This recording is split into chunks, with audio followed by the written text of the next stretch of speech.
¿Qué tal? ¿Cómo estás? Bienvenida. Hola, muchas gracias por la invitación. Como señalas, muy preocupados por este asedio que vive la democracia en estos momentos y preocupados también porque una de las cosas que se tienen que hacer para salir de esta situación es tener una democracia real en el país y eso implica incluir en la democracia a los pueblos indígenas y darles una verdadera participación en las decisiones que se toman. Eso implica el cumplimiento del convenio 169 de la OIT. ¿Qué dice ese convenio? Es un convenio que establece los derechos de los pueblos indígenas y tribales, es decir, de aquellos grupos que vivían en el país antes de la colonización y que 2 siglos después de la descolonización siguen estando excluidos y siguen con un largo trecho por recorrer hasta lograr su verdadera emancipación. Ujú. Y en el Perú, ¿por qué tendría que ser importante la aplicación de un convenio como el 169? Es importante para empezar porque si no incorporamos realmente a los pueblos indígenas en la democracia, no hay estabilidad, no hay un impacto social que haga viable este país. Vamos a estar constantemente en una crisis tras otra. Ahora mismo, a nivel internacional, el país está bajo la lupa por la manera tan racista en la que actuaron las fuerzas del orden durante la última crisis. El 80% de las víctimas letales se dieron en lugares donde hay más pueblos indígenas. Pero esto Ujú. no es una novedad para los pueblos indígenas. La criminalización, el terruqueo e incluso las ejecuciones extrajudiciales son moneda corriente en los territorios de las comunidades desde hace 3 décadas. Ajá. Ahora, ¿qué tan extendida está la comunidad de pueblos originarios e indígenas en nuestro país? ¿Cuántos pueblos hay? ¿Cuántas personas están reunidas bajo esa denominación? Mira, son los pueblos indígenas solamente el 7% de la población del país. Eh, Estamos hablando de alrededor de 50 pueblos indígenas. Y aquí Ujú. se incluyen una diversidad, una gran diversidad de pueblos amazónicos. Los más conocidos son los Ayánica, los Chipibo Conibo, pero hay muchísimos más. Y también hay pueblos indígenas que viven en la sierra, como por ejemplo todos los pueblos el pueblo Cana, que está en lo que se llama el corredor minero, y también hay pueblos indígenas que están en la costa, solamente que por razones en realidad de intereses económicos hay mucha resistencia por parte del Estado a reconocer a estas comunidades.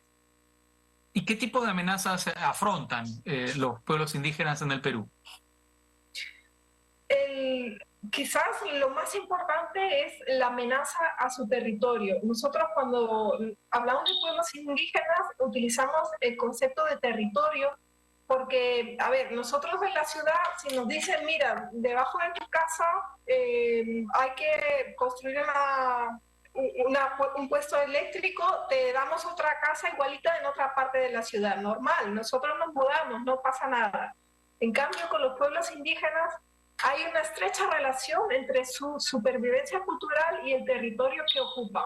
Ellos no pueden simplemente trasladarse a otro lugar. En su territorio, ellos tienen sus plantas sagradas, sus lugares sagrados. Su cultura depende estrechamente del territorio que ocupan. Entonces, estamos en una situación dramática donde los pueblos indígenas día a día van perdiendo sus territorios por el ingreso de economías ilegales como el Ujú. narcotráfico, la minería ilegal, pero también por empresas formales. Y al mismo tiempo ellos no tienen el acceso a un título como tenemos nosotros en la ciudad. Para que una comunidad pueda acceder a un título es un verdadero vía crucis. Hay comunidades que llevan décadas tratando de obtener su titulación y son más de 20 pasos los que ellos deben poder cumplir para alcanzar esa seguridad jurídica. Ujú.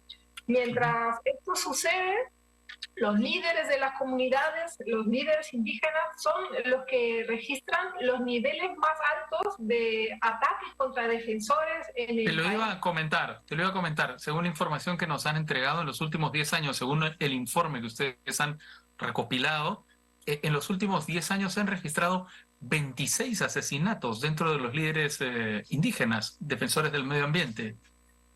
Y los asesinatos solamente son una de las formas que adopta la violencia contra estos grupos, porque la forma más extendida de violencia es la criminalización. ¿Qué quiere decir esto? Que se los incluye de manera totalmente abusiva, arbitraria, garantizar la seguridad poniendo una custodia policial permanentemente en una comunidad nativa al fondo de la selva. Eso es además inviable.